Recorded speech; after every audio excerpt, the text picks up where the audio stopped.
Let's go down to CPAC right now. Florida Congressman Matt Gaetz, who just got off stage moments ago, is with us. Congressman, it's Rob Finnerty and Lindsey Keith in New York. Good to see you. Oh, thanks so much for having me on. The energy is in Florida right now, no doubt. It's our pleasure. What's the scene like, and what's the feeling like ahead of the 45th president speaking in just about 2 hours right now?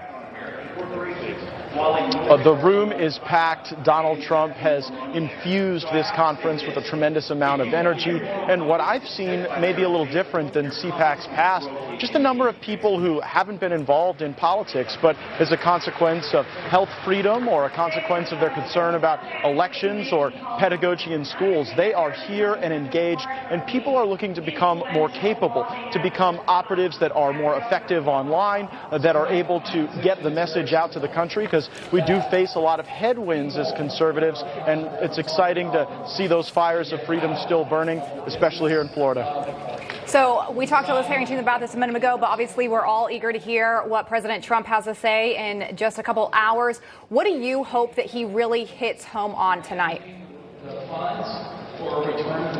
President Trump is at his best when he's taking on the fights and the causes that regular Americans really deal with at the kitchen table each and every night, each and every week. And I think that the cost of just living in our country under the failed Biden presidency is crushing people. I want to see President Trump make that promise and commitment that he's going to keep fighting for us. I also want the Trump doctrine on foreign policy not to be misstated. I worked very closely with President Trump as a member of the Armed Services Committee, and I know he doesn't think America should be involved in every conflict in every place, but he also understood the value of a little unpredictability. Right. And I think that as we watch the circumstance in Ukraine unfolding, it's certainly a gas-lit invasion, because the Biden administration said precisely what they would and wouldn't defend. Trump would never have done that. Congressman, I want to squeeze one more in. I'm just wondering, do you agree with this premise that this is, after 15 months of Joe Biden, the most consequential speech of Donald Trump's post-presidency to date